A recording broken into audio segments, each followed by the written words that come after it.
Columbia Broadcasting System and its affiliated stations present Orson Welles and the Mercury Theater on the air in The War of the Worlds by H.G. Wells.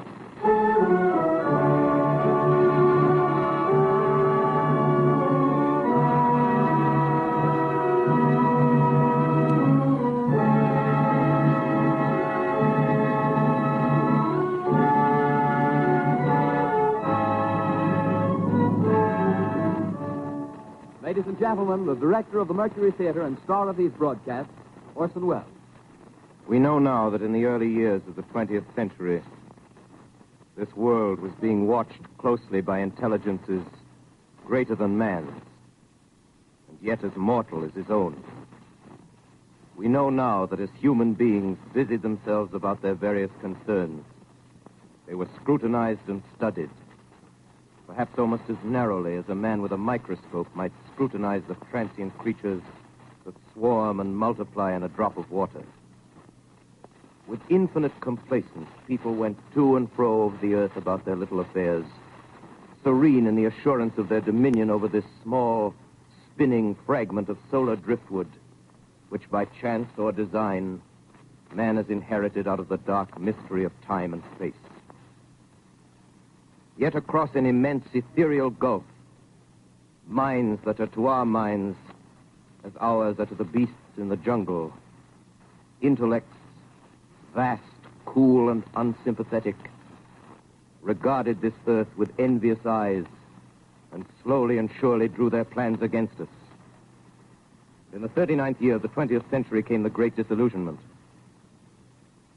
Near the end of October, business was better. The war scare was over. More men were back at work. Sales were picking up. On this particular evening, October 30th, the Crosley service estimated that 32 million people were listening in on radios. The next 24 hours, not much change in temperature. A slight atmospheric disturbance of undetermined origin is reported over Nova Scotia, causing a low-pressure area to move down rather rapidly over the northeastern states, bringing a forecast of rain accompanied by winds of light gale force. Maximum temperature 66, minimum 48. This weather report comes to you from the Government Weather Bureau. We take you now to the Meridian Room in the Hotel Park Plaza in downtown New York, where you will be entertained by the music of Raymond Raquello and his orchestra.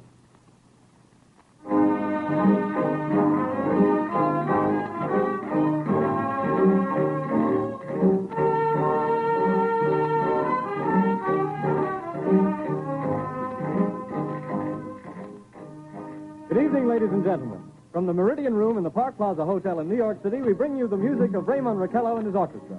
With a touch of the Spanish, Raymond Raquello leads off with La Comparsita.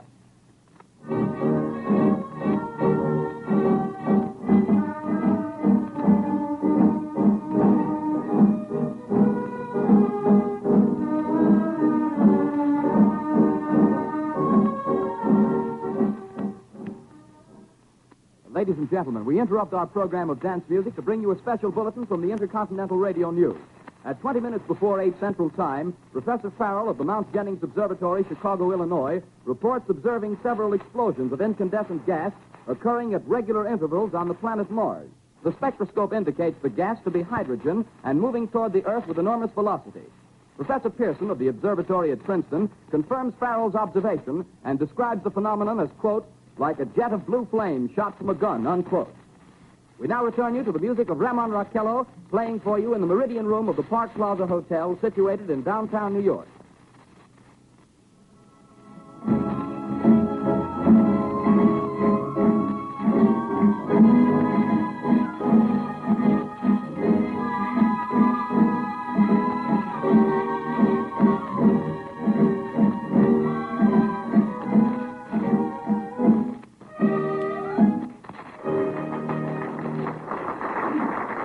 And now a tune that never loses favor, the ever-popular Stardust, Raymond Raquello and his orchestra.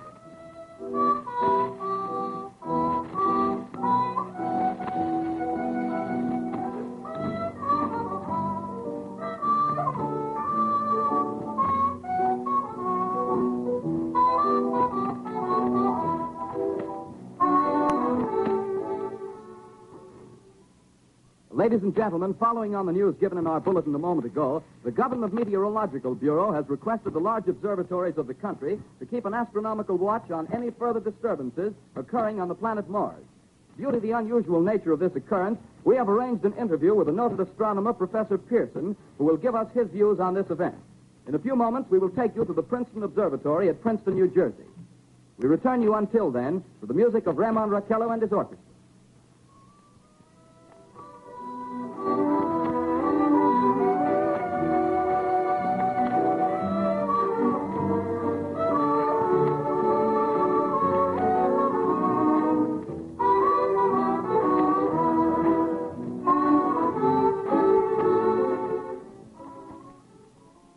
We are ready now to take you to the Princeton Observatory at Princeton, where Carl Phillips, our commentator, will interview Professor Richard Pearson, famous astronomer.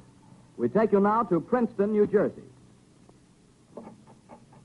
Good evening, ladies and gentlemen. This is Carl Phillips speaking to you from the observatory at Princeton. I'm standing in a large semicircular room, pitch black except for an oblong split in the ceiling. Through this opening, I can see a sprinkling of stars that cast a kind of frosty glow over the intricate mechanism of the huge telescope. The ticking sound you hear is the vibration of the clockwork. Professor Pearson stands directly above me on a small platform, peering through the giant lens. I'll ask you to be patient, ladies and gentlemen, during any delay that may arise during our interview. Besides the ceaseless watch of the heavens, Professor Pearson may be interrupted by telephone or other communications. During this period, he is in constant touch with the astronomical centers of the world. Professor, may I begin our questions? At any time, Mr. Phillips. Professor, would you please tell our radio audience exactly what you see as you observe the planet Mars through your telescope? Nothing unusual at the moment, Mr. Phillips. A red disk swimming in the blue sea. Transverse stripes across the disk. Quite distinct now because Mars happens to be at the point nearest the Earth, in opposition, as we call it. In your opinion, what do these transverse stripes signify, Professor Pearson? Not canals, I can assure you, Mr. Phillips. Say, Although that's the popular conjecture of those who imagine Mars to be inhabited. From a scientific viewpoint, the stripes are merely the result of atmospheric conditions peculiar to the planet. then you're quite convinced, as a scientist, that living intelligence as we know it does not exist on Mars? I'd say the chances against it are 1,000 to 1. And yet, how do you account for these gas eruptions occurring on the surface of the planet at regular intervals? Phillips, I cannot account for it. By the way, Professor, for the benefit of our listeners, how far is Mars from the Earth? Approximately 40 million miles. Well, that seems a safe enough distance. Just a moment, ladies and gentlemen. Someone has just handed Professor Pearson a message. While he reads it, let me remind you that we are speaking to you from the observatory in Princeton, New Jersey, where we are interviewing the world-famous astronomer, Professor Pearson. One moment, please. Professor Pearson has passed me a message which he has just received. Professor, may I read the message to the listening audience? Certainly, Mr. Phillips. Ladies and gentlemen, I shall read you a wire addressed to Professor Pearson from Dr. Gray of the Natural History Museum, New York. Quote, 9:15 p.m. Eastern Standard Time. Seismograph registered shock of almost earthquake intensity occurring within a radius of 20 miles of Princeton. Please investigate. Signed, Lloyd Gray, Chief of Astronomical Division. Unquote. Professor Pearson, could this occurrence possibly have something to do with the disturbances observed on the planet Mars? Hardly, Mr. Phillips. This is probably a meteorite of unusual size, and its arrival at this particular time is merely a coincidence. However, we shall conduct a search as soon as daylight permits. Thank you, Professor. Ladies and gentlemen, for the past 10 minutes, we've been speaking to you from the observatory at Princeton, bringing you a special interview with Professor Pearson, noted astronomer. This is Carl Phillips speaking. We are returning you now to our New York studio.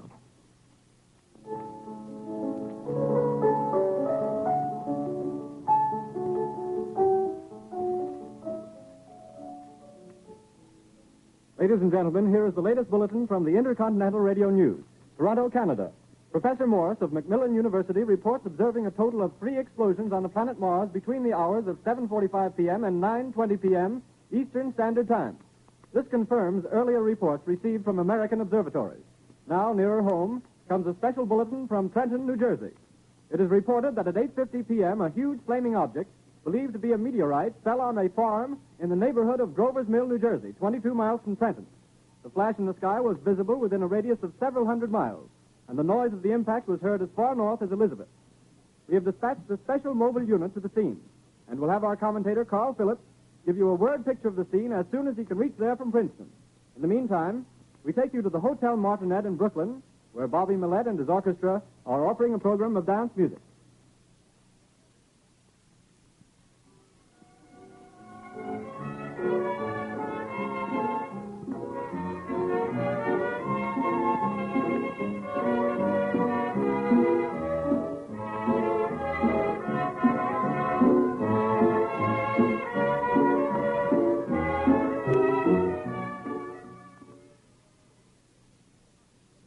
We take you now to Grover's Mill, New Jersey.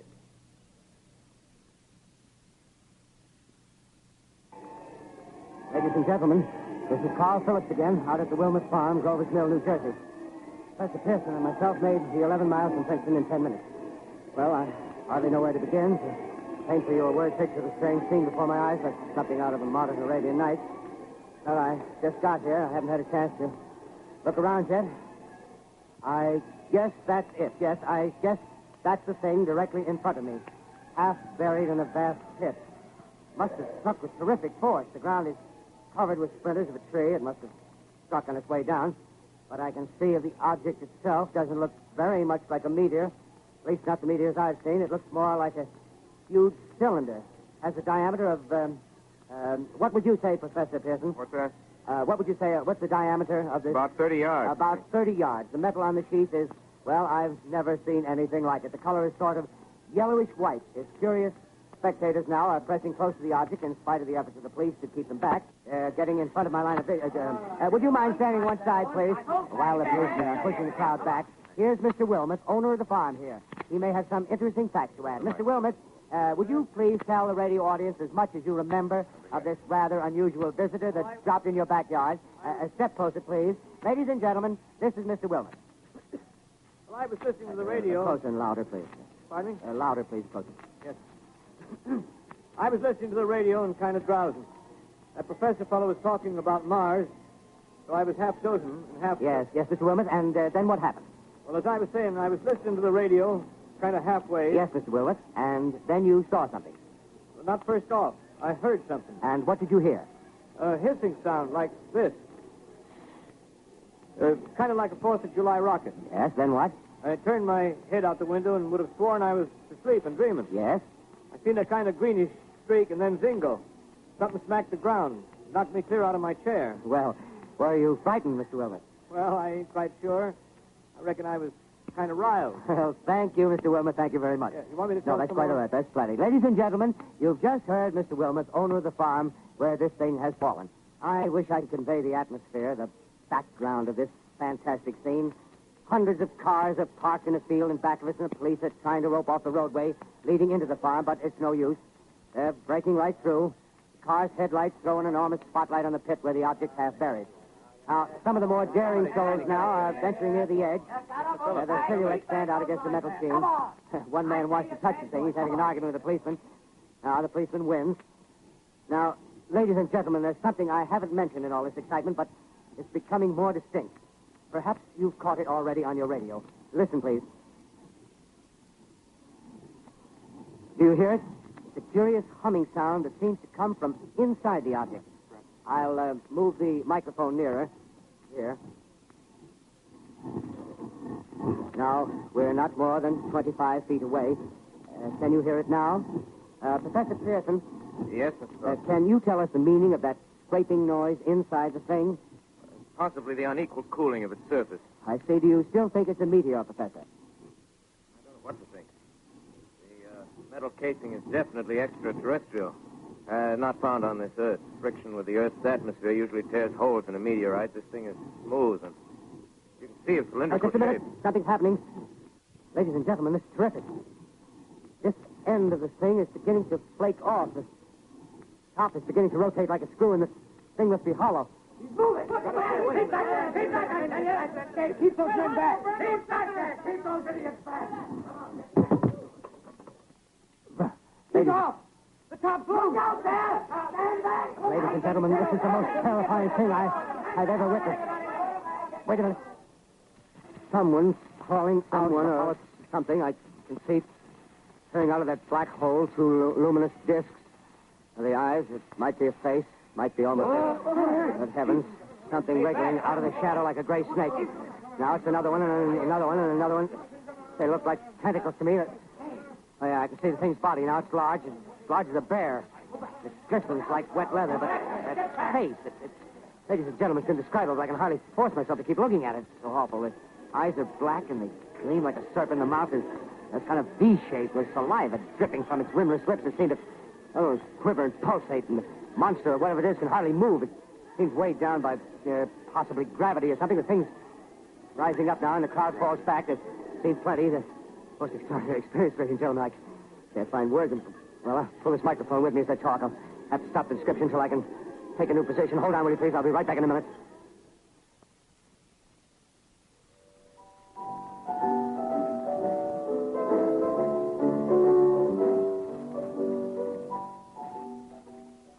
We are bringing you an eyewitness account of what's happening on the Wilmuth Farm, Grover's Mill, New Jersey.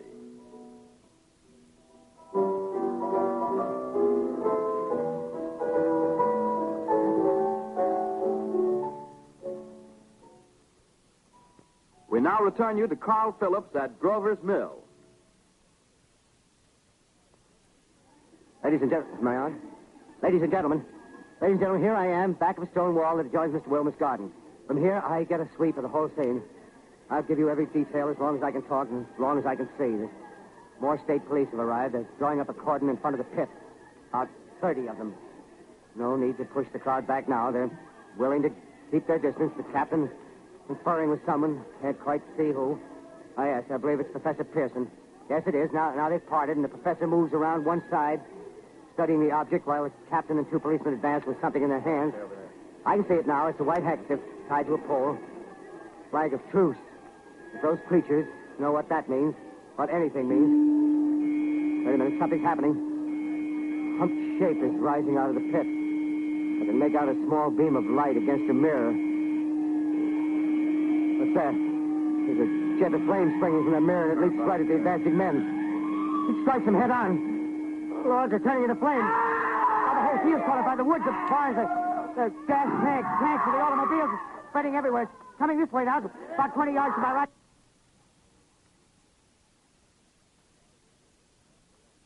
Ladies and gentlemen, due to circumstances beyond our control, we are unable to continue the broadcast from Grover's Mill. Evidently, there's some difficulty with our field transmission. However, we will return to that point at the earliest opportunity.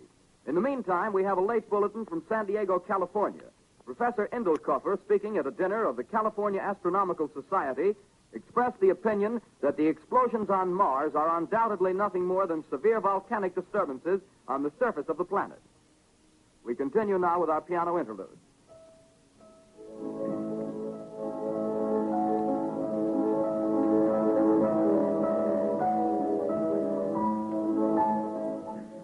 Ladies and gentlemen, I've just been handed a message that came in from Grover's Mill by telephone. Just one moment, please. At least 40 people, including 6 state troopers, lie dead in a field east of the village of Grover's Mill. Their bodies burned and distorted beyond all possible recognition. The next voice you hear will be that of Brigadier General Montgomery Smith, commander of the state militia at Trenton, New Jersey. I have been requested by the governor of New Jersey to place the counties of Mercer and Middlesex as far west as Princeton and east to Jamesburg under martial law. No one will be permitted to enter this area except by a special pass issued by state or military authorities. 4 companies of state militia are proceeding from Trenton to Grover's Mill and will aid in the evacuation of homes within the range of military operations. Thank you. You have just been listening to General Montgomery Smith, commanding the state militia at Trenton. In the meantime, further details of the catastrophe at Grover's Mill are coming in. The strange creatures, after unleashing their deadly assault, crawled back in their pit and made no attempt to prevent the efforts of the firemen to recover the bodies and extinguish the fire. The combined fire departments of Mercer County are fighting the flames which menace the entire countryside. We have been unable to establish any contact with our mobile unit at Grover's Mill, but we hope to be able to return you there at the earliest possible moment. In the meantime, we take you to... Just one moment, please. Ladies and gentlemen, I have just been informed that we have finally established communication with an eyewitness of the tragedy. Professor Pearson has been located at a farmhouse near Grover's Mill, where he has established an emergency observation post. As a scientist, he will give you his explanation of the calamity. The next voice you hear will be that of Professor Pearson, brought to you by direct wire. Professor Pearson.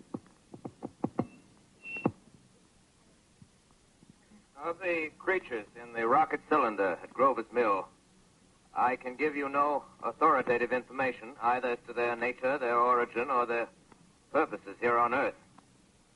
Of their destructive instrument, I might venture some conjectural explanation. For want of a better term, I shall refer to the mysterious weapon as a heat ray. It's all too evident that these creatures have scientific knowledge far in advance of our own. It's my guess that in some way they are able to generate an intense heat in a chamber of practically absolute non-conductivity. This intense heat they project in a parallel beam against any object they choose by means of a polished parabolic mirror of unknown composition, much as the mirror of a lighthouse projects a beam of light.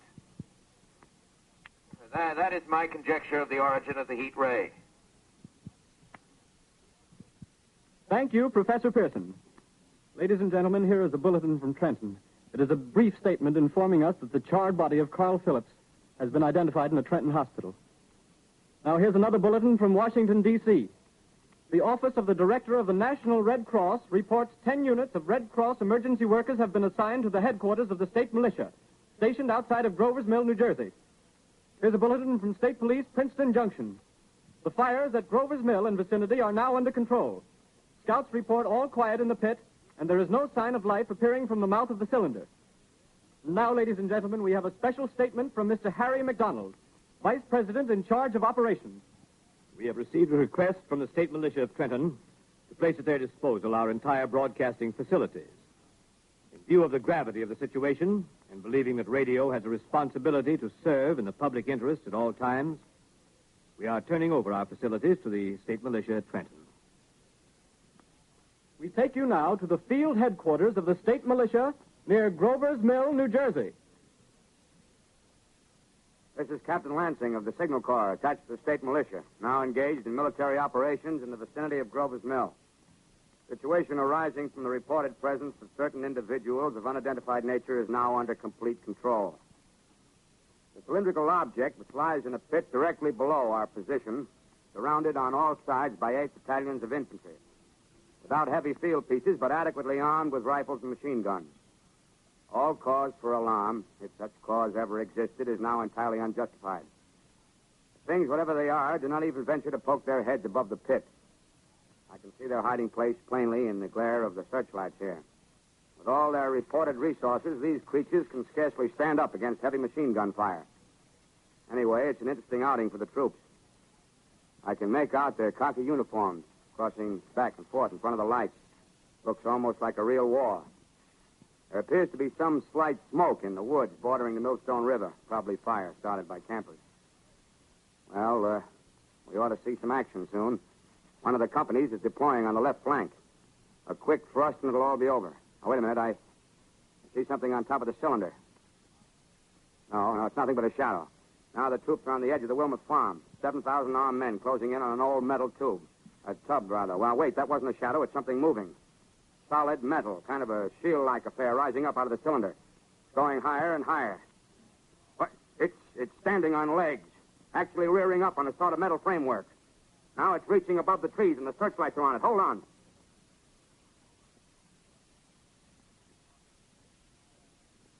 Ladies and gentlemen, I have a grave announcement to make.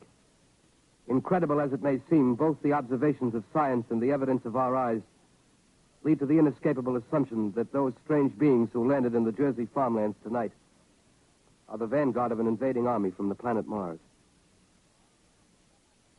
The battle which took place tonight at Grover Mills has ended in one of the most startling defeats ever suffered by an army in modern times. 7,000 men armed with rifles and machine guns pitted against the single fighting machine of the invaders from Mars. 120 known survivors. The rest strewn over the battle area from Grover's Mill to Plainsboro, crushed and trampled to death under the metal feet of the monster, or burned to cinders by its heat ray. The monster is now in control of the middle section of New Jersey and has effectively cut the state through its center. Communication lines are down from Pennsylvania to the Atlantic Ocean. Railroad tracks are torn and service from New York to Philadelphia discontinued, except routing some of the trains through Allerton and Phoenixville. Highways to the north, south, and west are clogged with frantic human traffic. Police and army reserves are unable to control the mad flight. By morning, the fugitives will have swelled Philadelphia, Camden, and Trenton. It is estimated to twice their normal population. Martial law prevails throughout New Jersey and eastern Pennsylvania. At this time, we take you to Washington for a special broadcast on the national emergency. The Secretary of the Interior. Citizens of the nation, I shall not try to conceal the gravity of the situation that confronts the country, nor the concern of your government in protecting the lives and property of its people. However, I wish to impress upon you, private citizens and public officials, all of you, the urgent need of calm and resourceful action. Fortunately, this formidable enemy is still confined to a comparatively small area, and we may place our faith in the military forces to keep them there. In the meantime, placing our faith in God, we must continue the performance of our duties, each and every one of us, so that we may confront this destructive adversary with a nation united, courageous, and consecrated to the preservation of human supremacy on this earth. I thank you. You have just heard the Secretary of the Interior speaking from Washington. Bulletins too numerous to read are piling up in the studio here. We're informed that the central portion of New Jersey is blacked out from radio communication due to the effect of the heat ray upon power lines and electrical equipment. Here's a special bulletin in New York. Cables have been received from English, French, and German scientific bodies offering assistance. Astronomers report continued gas outbursts at regular intervals on the planet Mars. The majority voiced the opinion that the enemy will be reinforced by additional rocket machines. There have been several attempts made to locate Professor Pearson of Princeton, who has observed Martians at close range. It is feared he was lost in the recent battle. Langham Field, Virginia. Scouting planes report 3 Martian machines visible above treetops, moving north toward Somerville with population fleeing ahead of them. The heat ray is not in use, although advancing at express train speed, invaders pick their way carefully. They seem to be making a conscious effort to avoid destruction of cities and countryside. However, they stop to uproot power lines, bridges, and railroad tracks. Their apparent objective is to crush resistance, paralyze communication, and disorganize human society. Here is a bulletin from Basking Ridge, New Jersey. Coon hunters have stumbled on a second cylinder similar to the first, embedded in the great swamp 20 miles south of Morristown. Army field pieces are proceeding from Newark to blow up the second invading unit before the cylinder can be opened and the fighting machine rigged. They are taking up a position in the foothills of Watchung Mountain. Another bulletin from Langham Field, Virginia. Scouting planes report enemy machines, now 3 in number, increasing speed northward, kicking over houses and trees in their evident haste to form a conjunction with their allies south of Morristown. Machines also sighted by telephone operator east of Middlesex within 10 miles of Plainfield. Here's a bulletin from Winston-Field, Long Island. A fleet of Army bombers carrying heavy explosives flying north in pursuit of enemy. Scouting planes act as guides. They keep the speeding enemy in sight. Just a moment, please, ladies and gentlemen. We've run special wires to the artillery line in adjacent villages to give you direct reports from the zone of the advancing enemy. First, we take you to the battery of the 22nd Field Artillery, located in the Watchung Mountains. Range 32 meters. 32 meters. Section 39 degrees. 39 degrees. Fire. 140 yards to the right, sir. Ship range 31 meters. 31 meters. Projection 37 degrees. 37 degrees. Fire. Hit, sir. Got the tripod of one of them. They're stopped. The others are trying to repair it. Quick, get the range.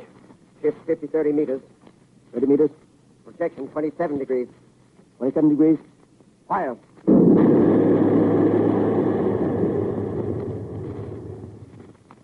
Can't see the cell lamp, sir. Letting off a smoke. What is it? Black smoke, sir.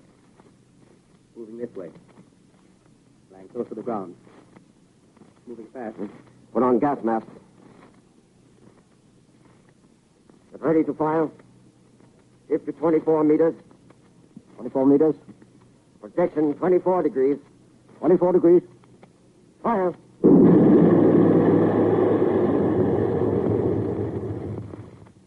can't see, sir. Smoke's coming nearer. Get the range. 50 feet. Meters. 23 meters. 23 meters. 22. 22. Please.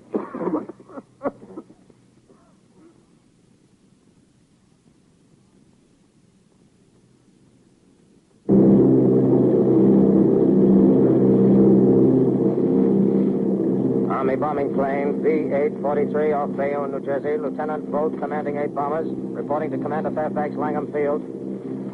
This is Boat reporting to Commander Fairfax, Langham Field. Enemy tripod machines now in sight. Reinforced by 3 machines from the Morristown cylinder. 6 altogether. 1 machine partially crippled. Believed hit by shell from Army gun in Watchung Mountains.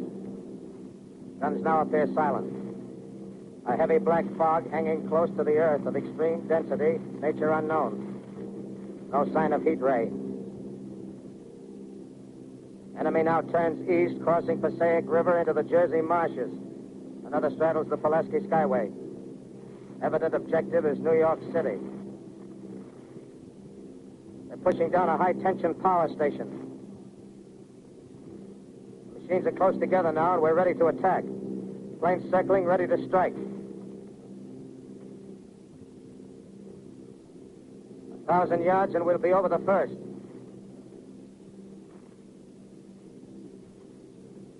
$800 yards.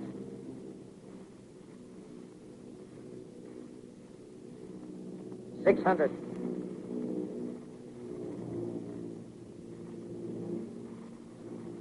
$400. $200. There they go. The giant arm raised. Green flash. They're spraying us with flame. 2,000 feet. Engines are giving out. No chance to release bombs. Only one thing left. Drop on them, plane and all. We're diving on the first one. Now the engine's gone. 8. This is Bayonne, New Jersey, calling Langham Field. This is Bayonne, New Jersey, calling Langham Field. Come in, please. This is Langham Field. Go ahead. 8 Army bombers in engagement with enemy tripod machines over Jersey Flats. Engines incapacitated by heat ray. All crashed. 1 enemy machine destroyed. Enemy now discharging heavy black smoke in direction of... This is Newark, New Jersey. This is Newark, New Jersey. Warning. Poisonous black smoke pouring in from Jersey marshes. Reaches South Street. Gas masks useless. Urge population to move into open spaces. Automobiles use routes 7, 23, 24. Avoid congested areas. Smoke now spreading over Raymond Boulevard.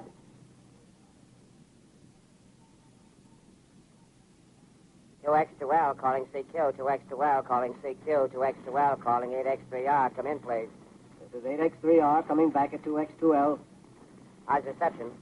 How's reception? Okay, please. Where are you, 8X3R? What's the matter? Where are you?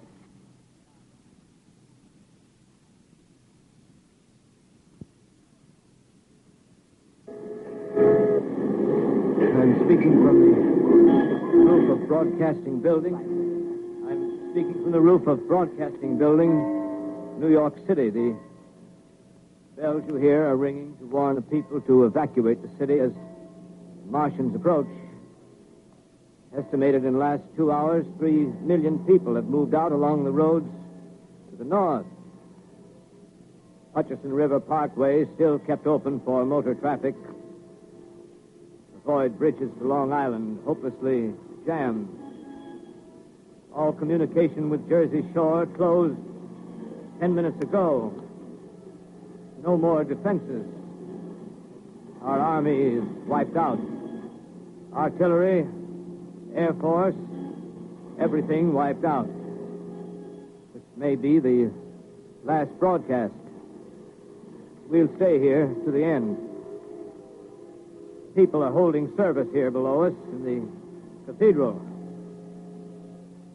Now I look down the harbor, all manner of boats, overloaded with fleeing population pulling out from docks. Streets are all jammed. Noise and crowds like New Year's Eve in city. Wait a minute. The enemy's now in sight above the palisades. Five great machines. First one is crossing the river. I can see it from here, wading the Hudson like a man wading through a brook. A bulletin is handed me. Martian cylinders are falling all over the country.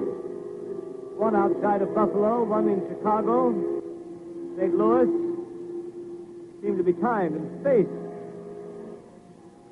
Now the first machine reaches the shore. He stands watching, looking over the city. Steel cowlish head is even with the skyscrapers. He waits for the others. They rise like a line of new towers on the city's west side. Now they're lifting their metal hands. This is the end now. Smoke comes out, black smoke drifting over the city. People in the streets see it now. They're running toward the East River, thousands of them, dropping in like rats.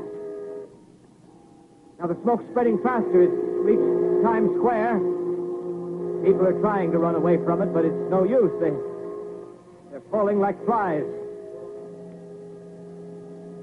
Now the smoke's crossing 6th Avenue. 5th Avenue. 100 yards away. It's 50 feet.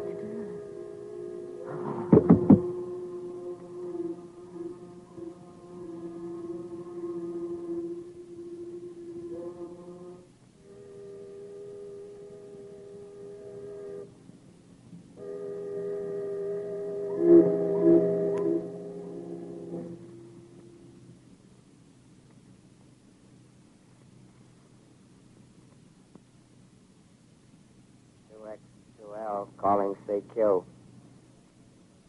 2X2L calling CQ. 2X2L calling CQ, New York. Isn't there anyone on the air? Isn't there anyone on the air? Isn't there anyone? 2X2L.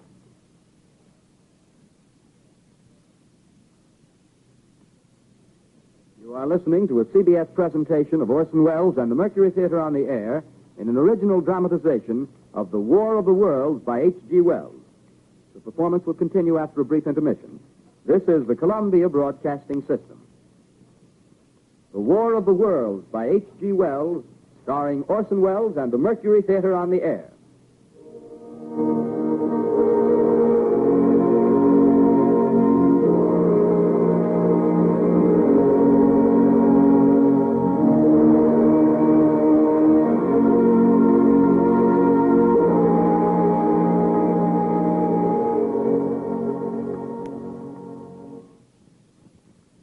I set down these notes on paper. I'm obsessed by the thought that I may be the last living man on Earth. I've been hiding in this empty house near Grover's Mill, a small island of daylight cut off by the black smoke from the rest of the world. All that happened before the arrival of these monstrous creatures in the world now seems part of another life.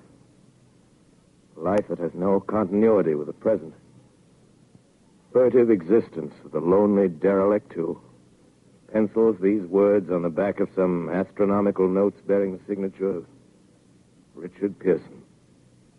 I look down at my blackened hand and I try to connect them with a professor who lives at Princeton and who, on the night of October 20th, glimpsed through his telescope an orange splash of light on a distant planet. My wife, my colleagues, my students, my books, my observatory, my world. Where are they? Did they ever exist? Am I Richard Pearson? What day is it? Do days exist without calendars? Does time pass when there are no human hands left to wind the clocks? Writing down my daily life, I tell myself I shall preserve human history between the dark covers of this little book that was meant to record the movements of the stars. But to write, I must live, and to live, I must eat. Find moldy bread in the kitchen and an orange not too spoiled to swallow. Keep watch at the window. Time to time, I catch sight of a Martian above the black smoke. Smoke still holds the house in its black coil, but at length there's a hissing sound, and suddenly I see a Martian mounted on his machine, spraying the air with a jet of steam as if to dissipate the smoke. I watch in a corner as his huge metal legs nearly brush against the house. Exhausted by terror, I fall asleep. Morning. Morning. Sun streams in the window. The black cloud of gas is lifted, and the scorched meadows to the north look as though a black snowstorm had passed over them. I venture from the house. I make my way to a road, no traffic. Here and there, a wrecked car, baggage overturned, a blackened skeleton. Push on north. For some reason, I feel safer trailing these monsters than running away from them. And I keep a careful watch. I've seen the Martians feed. Should one of their machines appear over the top of trees, I'm ready to fling myself flat on the earth. Come to a chestnut tree. October. Chestnuts are ripe. Fill my pockets. Must keep alive. 2 days I wander in a vague northerly direction through a desolate world. Finally, I notice a living creature. A small red squirrel in a beech tree. I stare at him and wonder. He stares back at me. I believe at that moment the animal and I shared the same emotion. The joy of finding another living being. Push on north. I find dead cows in a brackish field, and beyond the charred ruins of a dairy, the silo remains standing guard over the wasteland like a lighthouse, deserted by the sea. Astride the silo perches a weathercock. The arrow points north. North. Next day, I come to a city. City vaguely familiar in its contours, yet its buildings strangely dwarfed and leveled off as if a giant had sliced off its highest towers with a capricious sweep of his hand. Reached the outskirts. I found Newark. Newark, undemolished but humbled by some whim of the advancing Martians. Presently, with an odd feeling of being watched, I caught sight of something crouching in a doorway. I made a step towards it. It rose up and became a man. A man armed with a large knife. Stop. Where do you come from? I come from many places. A long time ago, from Princeton. Princeton, huh? That's near Grover's Mill. Yes. Grover's Mill. There's no food here. This is my country. All this end of town down the river. There's only food for one. Which way are you going? I don't know. I guess I'm looking for people. Hey, what was that? You hear something just then? No. Only a bird. A live bird. Yeah. You get to know that birds have shadows these days. Say, we're in the open here. Let's crawl in this doorway here and talk. Have you seen any Martians? No. They're going over to New York. Night, the sky's alive with their lights, just as if people were still living in it. By daylight, you can't see them. 5 days ago, a couple of them carried something big across the flats from the airport. I think they're learning how to fly. Fly? Yeah, fly. Then it's all over with humanity. Stranger, there's still you and I. 2 of us left. Yeah. They got themselves in solid. They wrecked the greatest country in the world. Those green stars, they're probably falling somewhere every night. They've only lost one machine. There isn't anything to do. We're done. We're licked. Where were you? You're in a uniform. Yeah, what's left of it. I was in the militia. National Guard. That's good. There wasn't any war. Any more than there's war between men and ants. Yes, but we're eatable ants. I found that out. What'll they do to us? I thought it all out. Right now, we're caught as we're wanted. A Martian only has to go a few miles to get a crowd on the run. But they won't keep on doing that. They'll begin catching us systematic, like keeping the best and storing us in cages and things. They haven't begun on us yet. Not begun? Not begun. All that's happened so far is because we don't have sense enough to keep quiet. Bothering them with guns and such stuff and losing our heads and rushing off in crowds. No, instead of our rushing around blind, we got to fix ourselves up according to the way things are now. Cities, nations, civilization, progress. Yes, but if that's so, what is there to live for? Well, there won't be any more concerts for 1,000,000 years or so, and no nice little dinners at restaurants. If it's amusement you're after, I guess the game's up. What is there left? Life, that's what. I want to live. Yeah, and so do you. We're not going to be exterminated. And I don't mean to be caught either. Tamed and fattened and bred like an ox. What are you going to do? I'm going on. Right under their feet. I got a plan. We men, as men, we're finished. We don't know enough. We got to learn plenty before we get a chance. We've got to live and keep free while we learn, see? I've thought it all out, see? Well, tell me the rest. Well, it isn't all of us that are made for wild beasts. That's what it got to. That's what it got to be. That's why I watched you. Watched you. All those little office workers that used to live in these houses. They be no good. They haven't any stuff in them. They used to run off to work. I've seen hundreds of them running to catch their commuter's train in the morning, afraid they'd get canned if they didn't. Running back at night, afraid they wouldn't be in time for dinner. Lives insured and a little invested in case of accidents. Yeah, and on Sundays, worried about the hereafter.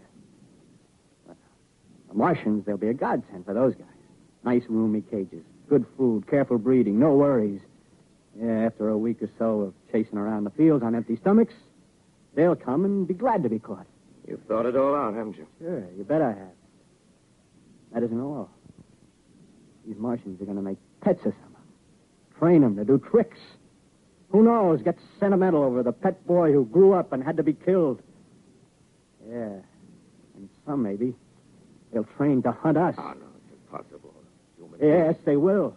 There's men who do it gladly. If one of them ever comes after me, by... In the meantime, you and I and others like us, where are we to live when the Martians own the Earth? I got it all figured out. We'll live underground. I've been thinking about the sewers. Under New York, there are miles and miles of them. The main ones, they're big enough for anybody. And there's cellars, vaults, underground storerooms, railway tunnels, subways. You begin to see, huh? We'll get a bunch of strong men together. No weaklings. That rubbish, out. As you meant me to go. All right. Give you a chance, didn't I? Won't quarrel about that. Go on. Well, we got to make safe places for us to stay in, see? Get all the books we can. Science books. That's where men like you come in, see? We raid the museums. We'll even spy on the Martians. May not be so much we have to learn before... Just imagine this. 4 or 5 of their own fighting machines suddenly start off. Heat rays right and left. Not a Martian in them. Not a Martian in them, see? But men. Men who've learned the way how. May even be in our time. Gee. Imagine having one of them lovely things with a heat ray wide and free. We'd turn it on Martians. We'd turn it on men. We'd bring everybody down on their knees. That's your plan. You. Me. You more of us. We'd own the world. I see. Hey. Hey, what's the matter? Where are you going? Not to your world. Bye, stranger. Well, after parting with the artilleryman, I came at last to the Holland Tunnel, entered that silent tube, Anxious to know the fate of the great city on the other side of the Hudson. Cautiously, I came out of the tunnel and made my way up Canal Street.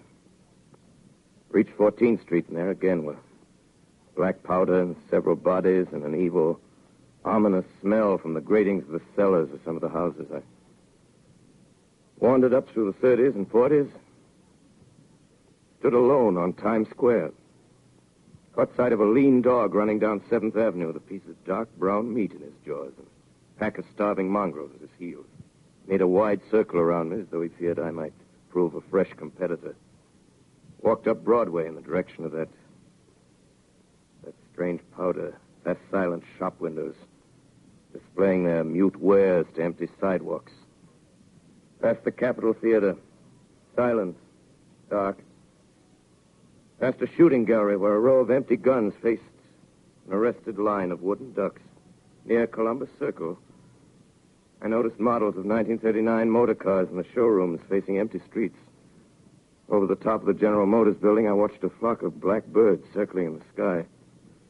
Hurried on. Suddenly, I caught sight of the hood of a Martian machine, standing somewhere in Central Park, gleaming in the late afternoon sun. An insane idea. I rushed recklessly across Columbus Circle and into the park. I climbed a small hill above the pond at 60th Street, and from there I could see, standing in a silent row along the mall, 19 of those great metal titans, their cowls empty, their steel arms hanging listlessly by their sides. I looked in vain for the monsters that inhabit those machines.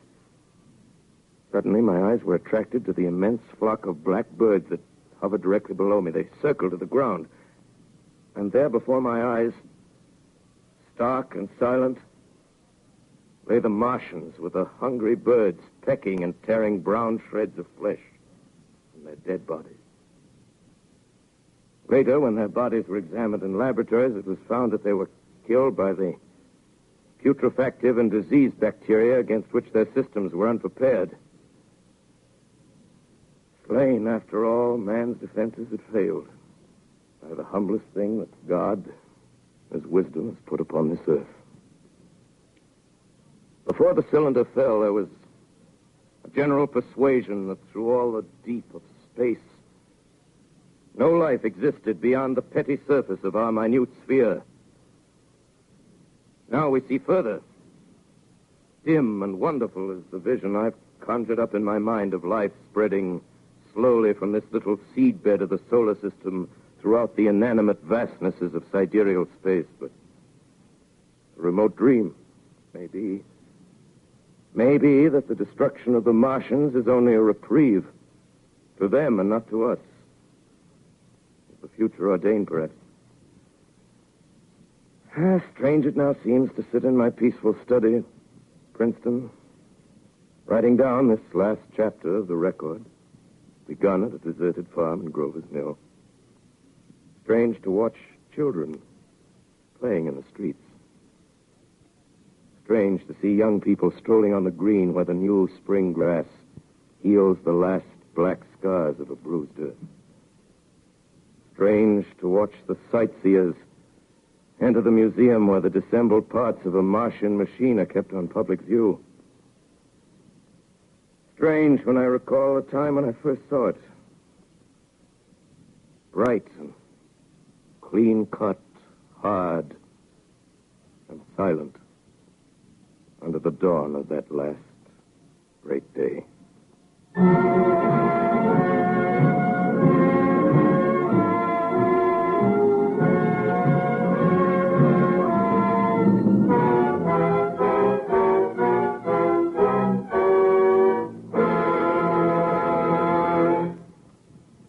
This is Orson Welles, ladies and gentlemen. Out of character, to assure you that the War of the Worlds has no further significance than as the holiday offering it was intended to be. The Mercury Theater's own radio version of dressing up in a sheet and jumping out of a bush and saying boo. Starting now, we couldn't soap all your windows and steal all your garden gates. By tomorrow night, so we did the best next thing. We annihilated the world before your very ears and utterly destroyed the CBS. You will be relieved, I hope, to learn that we didn't mean it, and that both institutions are still open for business. So goodbye, everybody, and remember, please, for the next day or so, the terrible lesson you learned tonight. That grinning, glowing, globular invader of your living room is an inhabitant of the pumpkin patch, and if your doorbell rings and nobody's there, that was no Martian. It's Halloween.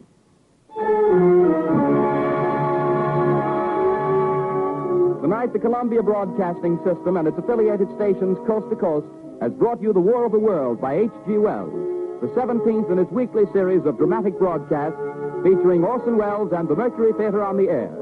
Next week, we present a dramatization of 3 famous short stories. This is the Columbia Broadcasting System.